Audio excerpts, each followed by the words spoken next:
Morning students. Accounts और banking company में हमारा आज का नेक्स्ट पॉइंट है format of profit and loss account. Profit and loss account का फॉर्मेट हम बैंकिंग कंपनीज का हम पढ़ेंगे आज। कल हमने पढ़ा था कि ये third schedules form number B में आता है। सेक्शन बैंकिंग रेगुलेशन एक्ट 1949 की सेक्शन 29 के according profit and loss account for the year ended 31 मार्च। तो सबसे पहले हम यहाँ पे क्या करेंगे, हमने कल शेड्यूल्स के बारे में पढ़ा था कि जो प्रॉफिट एंड लॉस की शेड्यूल है वो शेड्यूल नंबर 13 से शेड्यूल नंबर 16 तक है। तो हमारा जो प्रॉफिट एंड लॉस अकाउंट होगा, हमारे प्रॉफिट एंड लॉस अकाउंट में सिर्फ जो फॉर्मेट होगा 4 शेड्यूल आएंगे, उन 4 शेड्यूल के अकॉर्डिंग ही हम लिखेंगे। नेक्स्ट उन जो शेड्यूल हम बनाएंगे देन उसमें क्या क्या हम आगे उसमें ऐड कर पाएंगे, उन सब के बारे में आज हम पढ़ेंगे। तो सबसे पहले हम बात कर लेते हैं इनकम के बारे में। इनकम के बारे में देखो, यहाँ पे आप लोगों को पर्टिकुलर का portion schedule number, year ended current year का डाटा यहाँ पे लिखेंगे और प्रीवियस ईयर का डाटा हम राइट साइड में लिखेंगे। तो सबसे पहले हम स्टार्ट करते हैं इनकम में कि बैंक की इनकम में कौन कौन सी आइटम को हम कंसीडर करते हैं। सबसे फर्स्ट पॉइंट है इंटरेस्ट अर्न्ड। एक बार शेड्यूल्स के बारे में पढ़ लेते हैं, देन उसके बाद इन शेड्यूल्स में कौन कौन सी आइटम को, कौन कौन सी इनकम को हम ऐड करेंगे उसके बारे में डिटेल में पढ़ेंगे। तो इंटरेस्ट अर्न्ड शेड्यूल नंबर 13 में आता है, अदर इनकम शेड्यूल नंबर 14 में आएगा। इन दोनों का टोटल हमारा क्या हो जाएगा, टोटल इनकम आ जाएगी हमारी फाइनेंशियल ईयर की किसी भी बैंक की। Interest earned schedule number 13, interest के अलावा कोई अदर इनकम है शेड्यूल नंबर 14 में डाल देंगे, इन दोनों का टोटल कर देंगे। पॉइंट नंबर 2 में हमारा क्या आएगा, एक्सपेंडिचर। एक्सपेंडिचर में interest expanded, interest expanded schedule number 15 में आएगा। ऑपरेटिंग एक्सपेंसेस, एक बैंक को डेली ऑपरेट करने के लिए, उसके एक अच्छे से काम करने के लिए ऑपरेटिंग एक्सपेंसेस शेड्यूल नंबर 16 में आएगा। इन सब के बारे में कौन कौन से आएंगे डिटेल में पढ़ेंगे। Provision and contingency schedule number 16 के जस्ट नीचे लिखा जाएगा। ये प्रोविजन एंड कंटिजेंसी को हम कहाँ पे लिखेंगे, शेड्यूल नंबर 16 के जस्ट नीचे लिखेंगे। इनका टोटल कर देंगे, हमने टोटल कर दिया। पॉइंट नंबर 3 में आप लोग चलोगे, net profit and loss for the year आप लोग क्या करोगे, 13 14 का जो टोटल है, शेड्यूल नंबर 13 और 14 का जो टोटल है उसमें से आप लोग क्या कर दोगे, शेड्यूल नंबर 15 और 16 का जो टोटल है आप लोग वो माइनस कर दोगे। यदि ये हमारा प्लस में आ गया तो हमारा क्या है, प्रॉफिट है, करंट ईयर का हमारा क्या है, प्रॉफिट है। यदि ये माइनस में आ गया तो हमारा क्या है, लॉस है। तो हमारा हमने प्रॉफिट और लॉस को यहाँ पे निकाल लिया। Profit and loss brow forward, profit and loss जो प्रीवियस ईयर में हमें प्रॉफिट हुआ है या लॉस हुआ है उसका अमाउंट हम यहाँ पे लिख लेंगे और पॉइंट नंबर 3 के हम क्या कर देंगे, टोटल कर देंगे। तो हमारे पास क्या आ गया, टोटल प्रॉफिट आ गया, प्रीवियस ईयर का भी ले आए, इस साल का भी प्रॉफिट एंड लॉस हमने लिख लिया। देन उसके बाद आप लोगों ने profit and loss appropriation account आप लोगों ने बनाया था। तो यहाँ पे पॉइंट नंबर 4 में एप्रोप्रिएशन बनता है, यहाँ पे ट्रांसफर टू स्टैच्यूटरी रिजर्व। हमारा जो करंट ईयर में प्रॉफिट होगा, मान के चलो हमारा करंट ईयर का प्रॉफिट है 10,000 रुपए, तो उस 10,000 का ट्रांसफर टू स्टैच्यूटरी रिजर्व में 25% मिनिमम रिक्वायरमेंट है। बैंकिंग रेगुलेशन एक्ट की सेक्शन 17 के अकॉर्डिंग हमें 25% स्टैच्यूटरी रिजर्व में अमाउंट प्रॉफिट का ट्रांसफर करना पड़ेगा। इसके अलावा transfer to other reserve, transfer to government propose dividend, balance carried over to balance sheet. तो इन सब को करने के बाद स्टैच्यूटरी रिजर्व में हमें जरूरी है करना, उसके बाद आप लोग जर्नल रिजर्व में ट्रांसफर करना चाह रहे हैं या नहीं, इसके अलावा कोई प्रपोज डिविडेंड में आपने पैसा डालना है, उसके अलावा यदि कोई बैलेंस बच जाता है तो उसको सीधा हम यहाँ पे शो करेंगे, balance carried over to balance sheet. ये हमारा क्या बन जाएगा, प्रॉफिट एंड लॉस का फॉर्मेट बन जाएगा। देन उसके बाद हम शेड्यूल नंबर 13, 14, 15 और 16 के बारे में डिटेल में पढ़ेंगे। तो शेड्यूल नंबर 13 के ऊपर हम आते हैं। शेड्यूल नंबर 13 में कौन कौन सी इनकम को हम ऐड करेंगे।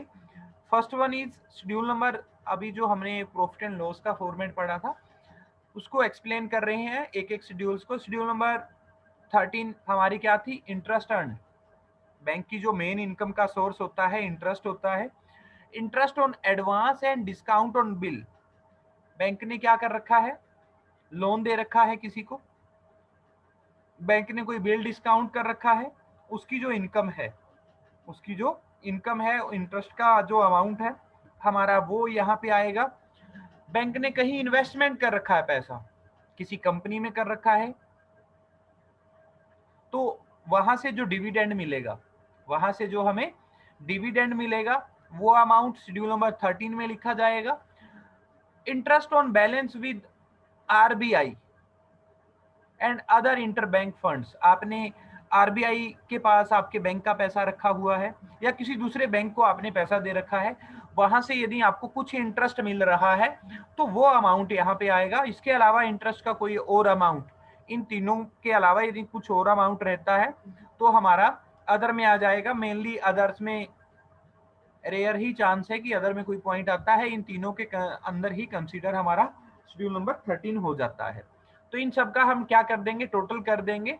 तो हमारा टोटल करने के बाद सीधा जो इसका टोटल है शेड्यूल नंबर 13 का टोटल इंटरेस्ट अर्न, मान के चलो यहाँ से 10 लाख आया, प्रॉफिट एंड लॉस में शेड्यूल नंबर 13 के इंटरेस्ट अर्न में हम 10 लाख वहां पे डाल देंगे। एक एक पॉइंट जैसे ये शेड्यूल नंबर 13 में हमने अलग अलग से किए, ये हम प्रॉफिट एंड लॉस में नहीं दिखाएंगे, एक तरीके से ये नोट्स टू अकाउंट है हमारे। उसके बाद आते हैं schedule number 14, other income. Other income में हमारा क्या क्या आएगा, commission, exchange and brokerage. Bank को कोई कमीशन मिल रहा है, एक्सचेंज और ब्रोकरेज उसको कोई मिल रही है, शेयर्स को परचेज करवाने में हेल्प कर रहा है, लेटर ऑफ क्रेडिट बैंक दे रहा है, bank book building, book runner में बुक बिल्डिंग की प्रोसेस थी उसमें बुक रनर का काम कर रहा है, वहां से उसको इनकम हो रही है, वो सारी शेड्यूल नंबर 14 में आएगी। Profit on sale of investment, bank ने इन्वेस्टमेंट कर रखी थी, वहां से यदि उसको प्रॉफिट हो गया, प्रॉफिट भी हो रहा है चाहे लॉस हो रहा है, लॉस हो रहा है तो माइनस में टर्म आ जाएगी, हमारी कोई भी संख्या है यदि वो नेगेटिव आई तो हमारा लॉस है। रिवैल्यूएशन ऑफ इन्वेस्टमेंट, रिवैल्यूएशन कर दिया इन्वेस्टमेंट का, उससे यदि हमें प्रॉफिट हो रहा है या लॉस हो रहा है वो दोनों यहाँ पे आएंगे। Profit on sale of land, building and other assets, उनका प्रॉफिट भी आएगा, यदि वहां से लॉस हो रहा है तो वो लॉस भी हमें कंसीडर करना पड़ेगा। Point number 5, profit on exchange transaction. Profit on exchange, तो ट्रांजैक्शंस जब आप लोग करते हो फॉरेन करेंसी में करते हो तो वहां पे एक्सचेंज रेट डॉलर और रुपीज कम या ज्यादा होने की वजह से इनकी वैल्यू, डॉलर की वैल्यू ज्यादा होगी या कम होगी, उसकी वजह से आपको प्रॉफिट हो रहा है आपके बैंक को या उसकी वजह से लॉस हो रहा है, वो अमाउंट हम यहाँ पे लिखेंगे। Interest earn by way of dividend from subsidiary company से यदि आपको कोई डिविडेंड मिल रहा है यहाँ पे हम लिखेंगे। कंपनी एंड ज्वाइंट वेंचर आपका है, अब्रोड में है या चाहे आपका इंडिया में है, वो हम 14 नंबर शेड्यूल में लिखेंगे। पॉइंट नंबर नेक्स्ट है हमारा मिसलेनियस इनकम। इसके अलावा यदि किसी भी टाइप की और इनकम रहती है तो वो हमारी यहाँ पे मिसलेनियस, इन पॉइंट्स में यदि वो कवर नहीं होती उसके बाद भी कुछ अमाउंट बचा रहता है, कोई टर्म बची रहती है, तो हम मिसलेनियस इनकम में उसको क्या कर देंगे, डाल देंगे। पॉइंट नंबर लास्ट है हमारा मिसलेनियस इनकम का, इसका टोटल कर देंगे। शेड्यूल नंबर 14 अदर इनकम में हम सीधा प्रॉफिट एंड लॉस में इसकी एंट्री कर देंगे। यदि यहाँ पे हमारा जैसे हमने पढ़ा है loss of on exchange transaction, loss of sale of land and building and other assets, loss on revaluations, ये अमाउंट माइनस में आ जाएगा, माइनस में आप लोग लिख दोगे तो प्लस माइनस करके आप लोगों का इसका टोटल आ जाएगा। शेड्यूल नंबर 15 है हमारी एक्सपेंडिचर की हमारी इनकम की दो ही थी, 13 एंड 14। शेड्यूल नंबर 15 पे हम चलते हैं, इंटरेस्ट एक्सपेंडेड। इंटरेस्ट के रूप में बैंक ने जो पैसा दिया है, इंटरेस्ट ऑन डिपॉजिट, जो कस्टमर्स हैं, बैंक के जो कस्टमर्स हैं, अकाउंट होल्डर हैं, उनका जो पैसा सबमिट है, आप लोगों ने देखा होगा, आप लोगों का यदि कुछ पैसा है बैंक के अंदर तो आपको इंटरेस्ट देता है बैंक, 2.5% या 3% की वो रेट है, तो वो आप लोगों को इंटरेस्ट देता है आपके सेविंग अकाउंट्स के ऊपर। तो वो क्या हो गया, उसका खर्चा हो गया। बैंक ने क्या कर रखा है, आरबीआई से या किसी और बैंक से लोन ले रखा है, उसके ऊपर उसे इंटरेस्ट देना पड़ेगा। इसके अलावा कोई अदर सोर्स से उसने पैसा ले रखा है, तो वो इंटरेस्ट के रूप में कोई पैसा यदि वो चुका रहा है तो वो अमाउंट हम यहाँ पे लिख देंगे, इन तीनों का टोटल कर देंगे शेड्यूल नंबर 15 के सामने, इंटरेस्ट एक्सपेंडेड में वो अमाउंट हम लिख देंगे। नेक्स्ट हमारा जो शेड्यूल है ऑपरेटिंग एक्सपेंसेस का, सबसे बड़ा शेड्यूल हमारा यही है। तो यहाँ पे हम क्या लिखेंगे कि डे टू डे एक्टिविटी को प्रॉपर मेंटेन रखने के लिए बैंक्स के द्वारा बहुत सारे एक्सपेंसेस किए जाते हैं, वो सारे एक्सपेंसेस हमारे शेड्यूल नंबर 16 में आएंगे। तो यहाँ पे देखो, payment to and provision for employees की सैलरी, रेंट यदि बिल्डिंग किराए पे ले रखी है, टैक्स हमारी जो इनकम है उसके ऊपर टैक्स, लाइट बिजली का जो खर्चा है, प्रिंटिंग एंड स्टेशनरी, आप लोगों ने देखा होगा बैंक के अंदर आप लोग जब जाते हो स्टेशनरी बहुत सारी आप लोगों को सामने मिलती है, आप लोगों को विड्रॉल फॉर्म मिलते हैं, पे इन स्लिप होती हैं, तो उनके ऊपर जो खर्चा आया है। एडवर्टीजमेंट एंड पब्लिसिटी, बैंक्स के द्वारा जो एडवर्टीजमेंट और पब्लिसिटी की जाती है अपने कस्टमर्स को अट्रैक्ट करने के लिए, कस्टमर्स को आप लोगों ने देखा होगा पर्सनली आप लोगों के पास कॉल भी आते हैं लोन्स के लिए, आप पर्सनल लोन ले लो, तो वो सारे खर्चे यहाँ पे आएंगे। डेप्रीशिएशन ऑन बैंक्स प्रॉपर्टी, यदि बैंक की प्रॉपर्टी है तो उसके ऊपर डेप्रीशिएशन, बैंक्स के अंदर कंप्यूटर यूज हो रहे हैं, फर्नीचर यूज हो रहा है, उसके ऊपर डेप्रीशिएशन। डायरेक्टर की fees, allowances, expenses, auditor fees, जब ऑडिटिंग होती है बैंक की उसकी फीस और उसके ऊपर जो एक्सपेंसेस होते हैं, कानूनी खर्चे, law charges, postage, telegram, telephone expenses, repair and maintenance, insurance bank ने करवा रखा है। इसके अलावा कोई और एक्सपेंसेस रह गए, वो अदर एक्सपेंसेस में हम उनको क्या कर देते हैं, कंसीडर कर देते हैं। ये वही पॉइंट बता रखे हैं इन्होंने थोड़ा थोड़ा कि क्या क्या आएगा, बाकी सेम ही है सारा। ये हमारा जो नेक्स्ट पॉइंट है, इन्होंने लिखा है कि जो बैंक कंपनीज होती है, जो उसकी स्टेटमेंट होती है एनुअली, वो उसको हिंदी में भी पब्लिश करनी पड़ती है। एनुअल जो उसकी रिपोर्ट होती है प्रॉफिट एंड लॉस और बैलेंस शीट की, उसको वो क्या करनी होती है, हिंदी में भी वो अपनी प्रिपेयर उनको करनी होती है। कंपैरेटिव फिगर्स को भी हमने अभी मैंने आप लोगों को बताया था कि राइट साइड में हम प्रीवियस ईयर का डाटा लिखेंगे, करंट साइड में हम देखो दो वहां पे कॉलम बने हुए थे, करंट ईयर का और प्रीवियस ईयर का, वहां से साथ की साथ क्या है, कंपैरिजन भी होता रहता है। तो यदि हम एग्जाम के पॉइंट ऑफ व्यू से चलें तो आप लोगों का जो क्वेश्चंस मोस्टली आता है, प्रॉफिट एंड लॉस का फॉर्मेट आ जाता है बैंकिंग कंपनीज का, या उसका बैलेंस शीट का फॉर्मेट आ जाता है। यदि इस टाइप का यदि क्वेश्चन आ गया कि आप लोगों ने क्या करना है, प्रॉफिट एंड लॉस का आप लोगों ने फॉर्मेट बनाना है, 15 नंबर का क्वेश्चन आ गया, तो आप लोग क्या करोगे, शेड्यूल नंबर 3 के अकॉर्डिंग 4 नंबर बी में आप लोग प्रॉफिट एंड लॉस का फॉर्मेट बनाओगे। तो वहां पे आप लोग, हमने जैसे अभी पढ़ा, profit and loss for the year ended 31 मार्च 2021, तो वहां पे हम शेड्यूल नंबर 13 14 जैसे अभी हमने पढ़ा है सेम एज इट इज हम करेंगे। देन उसके बाद शेड्यूल को एक्सप्लेन करेंगे, शेड्यूल नंबर 13 जैसे अभी हमने ये पॉइंट पढ़े हैं ना, तो ये रहे। आप लोगों को ये ऐसे ही बनाना पड़ेगा, मोस्टली बहुत बार ये क्वेश्चन आता है और आप लोगों ने क्या है, ये एक्सप्लेन मत करना, इसको जैसे ये दे रखे हैं ये ऊपर वाले, ऐसे आप लोग बना दोगे, आप लोगों का 15 नंबर का क्वेश्चन प्रैक्टिकल में वो कंसीडर हो जाएगा। तो आप लोगों ने शेड्यूल नंबर 13 में यदि इंटरेस्ट अर्न है तो अर्न ही रहेगा, यदि आपने दूसरा लिख दिया तो आपका क्वेश्चन गलत है, आपका क्वेश्चन गलत है। ऐसे ही अदर इनकम में है, ऐसे ही ऑपरेटिंग एक्सपेंसेस में है, ऐसे ही इंटरेस्ट एक्सपेंडेड में। तो ये आप लोगों को याद करने पड़ेंगे। शेड्यूल नंबर 13 इंटरेस्ट अर्न का है, शेड्यूल नंबर 14 अदर इनकम्स का है, शेड्यूल नंबर 15 इंटरेस्ट एक्सपेंडेड का है एंड 16 ऑपरेटिंग एक्सपेंसेस का है। आप लोगों को ये ध्यान रखनी है। नेक्स्ट हमारा जो पॉइंट है रिबेट ऑन बिल डिस्काउंटेड। तो ये क्या होता है? Rebate on bill discounted, bank discount hundreds of bills day, and when someone gets a bill discounted, the bank credit the discount account with the full amount of discount the bank will earn in respect of bill। तो ये यहाँ पे क्या कहना चाह रहे हैं कि एक दिन में कई सौ बिल बैंक के द्वारा डिस्काउंटेड किए जाते हैं।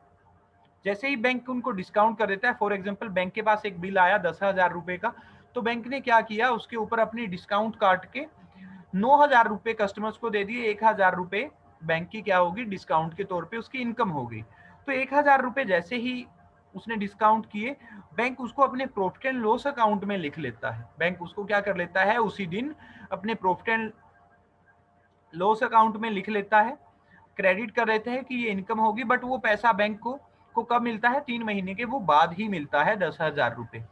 तो कई बार क्या होता है कि कोई बिल होता है और वो बिल की जो मैच्योरिटी डेट होती है, कोई एक बिल होता है और उस बिल की मैच्योरिटी जो डेट होती है वो ईयर खत्म होने के बाद आती है। फॉर एग्जांपल हम यहाँ से एक एग्जांपल पढ़ेंगे, थोड़ा सा मैं और ये पढ़ देता हूँ, आप लोगों को और समझ में आएगा। But in practice, it frequently happen that some of these will not mature by the close of accounting year. The portion of the discount which related to the period falling after the close of accounting period is called unearned discount or rebate on bill discounted। ये क्या कहना चाह रहा है, ये कुछ bill ऐसे होते हैं जिनका जो मैच्योरिटी पीरियड है आप लोगों का 31 मार्च लास्ट डे होता है हमारा फाइनेंशियल ईयर का, उसके बाद आता है। क्या आता है, उसके बाद आता है। तो उस केस में क्या रहेगा, फॉर एग्जांपल एक हम एग्जांपल ले लेते हैं कि एक बिल लिखा गया 1 जनवरी को, एक बिल लिखा गया 1 जनवरी को 6 महीने के लिए, मींस 6 महीने के लिए लिखा गया, वो 30 जून को उसकी क्या है, मैच्योरिटी डेट है। बैंक ने क्या कर दिया, 1 ही जनवरी को ही उसको क्या कर दिया, डिस्काउंटेड कर दिया और उससे 600 रुपए कमाए। डिस्काउंट के तौर पे कितने रुपए कमाए, 600 रुपए कमाए और अपने प्रॉफिट एंड लॉस में क्रेडिट कर लिए। बट हमारा जो फाइनेंशियल ईयर है वो कब तक है, 31 मार्च तक, जनवरी फरवरी मार्च। तो हमारी इनकम उस बिल के ऊपर कितने महीने की, 3 महीने की तो हमारे ईयर में हमारे फाइनेंशियल ईयर में जा रही है, 3 महीने की उसके नेक्स्ट ईयर में जा रही है। तो आप लोग ये लिख सकते हो कि वो बिल मैच्योर कब होगा, जून में होगा, अप्रैल मई जून। तो 6 महीने के हमने कितने रुपए कमाए हैं, 600 रुपए कमाए हैं। तो जनवरी फरवरी और मार्च इन 3 महीने के 300 रुपए बने, अप्रैल मई और जून के 300 रुपए बने। क्या आप लोग नेक्स्ट ईयर की इनकम को अपने इस ईयर में लिख सकते हो, जो आपको अभी हमारा जो ईयर चल रहा है 21-2 चल रहा है, तो इसे नेक्स्ट ईयर की इनकम को क्या आप अभी कंसीडर कर सकते हो, नहीं कर सकते। 31 मार्च के बाद तो आप कोई भी इनकम कंसीडर नहीं कर सकते, वो नेक्स्ट ईयर में ही आपकी जाएगी। तो ऐसे ही अप्रैल मई और जून की इनकम वो नेक्स्ट ईयर में जाएगी। तो वो उन 3 महीने की जो डिस्काउंट है, जो वो 3 महीने की डिस्काउंट है, उस डिस्काउंट को हम अनअर्न्ड डिस्काउंट बोलते हैं और रिबेट ऑन बिल डिस्काउंट उसको बोलते हैं। ये एक एग्जांपल दे रखा है, ये 3 महीने के बिल्स के साथ दिया हुआ है, सेम है वो जो मैंने अभी बताया। तो इसको बहुत सारे नाम दिए गए हैं कि वो जो 3 महीने नेक्स्ट ईयर के जो 3 महीने के बिल्स की जो इनकम है वो हमने स्टार्टिंग में ही ऐड कर ली है। वो 300 रुपए हमारे इस ईयर के नहीं है, बस हमारा तात्पर्य ये है कि वो जो 300 रुपए एक्स्ट्रा उसी दिन हमने ऐड कर लिए, वो 300 रुपए इस ईयर के नहीं है, वो नेक्स्ट ईयर के हैं, वो नेक्स्ट ईयर में ही जाएंगे। एक तरीके से आप ये मान सकते हो कि आपको क्या है, इनकम एडवांस में मिल गई। आपने इनकम कमाई नहीं है अभी तक और आपको एडवांस में पैसा मिल गया है। तो इसको बहुत सारे नाम दिए गए हैं, bill rebate on bill discount, un discount इसको हम बोलते हैं, अनएक्सपायर्ड डिस्काउंट हम बोलते हैं, डिस्काउंट रिसीव्ड इन एडवांस, जो अभी हमने बोला कि एडवांस इनकम है। तो इसका फिर ट्रीटमेंट हम कैसे करेंगे? हमने अपने प्रॉफिट एंड लॉस में इसको लिख लिया है, शेड्यूल नंबर 13 में हमने इसको कंसीडर कर लिया है। तो हम इसको क्या करेंगे? The discount on bill discounted as an income from the bank and shown in the profit and loss account under schedule number 13, the amount of unexpired discount if given in the adjustment is deducted from schedule number 13। क्योंकि ये हमारी financial year की नहीं है, तो वो 300 रुपए हमारी शेड्यूल नंबर 13 में से अनएक्सपायर्ड या रिबेट ऑन बिल डिस्काउंटेड लिख के हम उसको क्या कर देंगे, माइनस कर देंगे। And is shown on the other, is shown on the liability side of the balance sheet in term of other liability and provision in schedule number 5। तो नेक्स्ट अब प्रॉफिट एंड लॉस के ऊपर एक effect तो इसका आ गया। हम क्या कर रहे हैं यहाँ पे, ये डबल एंट्री सिस्टम को हम यूज करते हैं, तो एक इफेक्ट इसका कहाँ पे आ गया है, प्रॉफिट एंड लॉस पे। तो दूसरा इफेक्ट इसका कहाँ पे जाएगा, बैलेंस शीट के अंदर जाएगा। तो बैलेंस शीट में हम इसकी एंट्री कहाँ पे लिखेंगे, बैलेंस शीट में शेड्यूल नंबर 5 में इसकी एंट्री लिखेंगे, जो हमारा शेड्यूल है अदर लायबिलिटी एंड प्रोविजन, जिसके बारे में हम बैलेंस शीट में पढ़ेंगे। तो दूसरा हम अदर लायबिलिटी एंड प्रोविजन में इसको क्या कर देंगे, मेंशन कर देंगे। देन उसके बाद इसकी जो हम एंट्री करेंगे, the amount of unexpired discount की जो हम एंट्री करेंगे, discount account to rebate on bill discounted, discount account to rebate on bill discount, जितना अमाउंट होगा हम यहाँ पे उसको लिख देंगे। बट फिर आगे एक बात और आती है कि यदि ये ट्रायल बैलेंस के अंदर दिया हुआ है, एक एंट्री तो एडजस्टमेंट के अंदर दी होती है, दूसरा क्या है, बैलेंस शीट के अंदर दिया हुआ है। रिबेट ऑन बिल डिस्काउंटेड को यदि बैलेंस शीट के अंदर दिया हुआ है तो आप प्रॉफिट एंड लॉस में इसकी एंट्री नहीं करोगे, आपने सिर्फ इसकी एक ही एंट्री करनी है, इसकी एक ही एंट्री करनी है आप लोगों ने। वो कहाँ पे जाएगी, बैलेंस शीट में जाएगी। आप लोग इसकी दो एंट्री नहीं करोगे। यदि वो एडजस्टमेंट में है तो आप लोगों को इसकी दो एंट्री करनी है, अदरवाइज यदि ये बैलेंस शीट के अंदर है तो इसकी एक ही एंट्री होगी। क्यों होगी, क्योंकि रिबेट ऑन बिल डिस्काउंटेड एक तरीके से वहां पे लायबिलिटी का काम कर रहा है, वो मेंशन हो चुकी। रिबेट ऑन बिल डिस्काउंटेड यदि ट्रायल बैलेंस के अंदर लिखा गया तो उसका इफेक्ट प्रॉफिट एंड लॉस में कंसीडर किया जा चुका है, उसका जो इफेक्ट है वो प्रॉफिट एंड लॉस में मेंशन किया जा चुका है। इसके रिगार्डिंग हम एक दो क्वेश्चन करेंगे, देन उसके बाद हम सीधा मूव करेंगे हमारे बैलेंस शीट के ऊपर।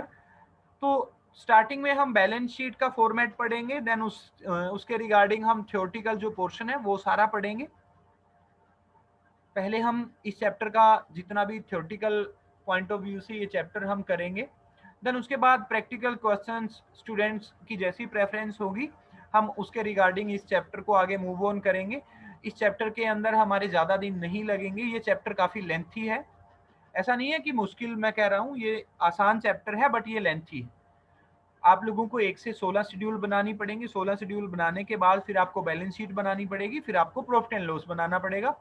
तो उसके रिगार्डिंग आप लोग मुझे बता देना कैसा रहेगा। आज के लिए हमारा इतना ही।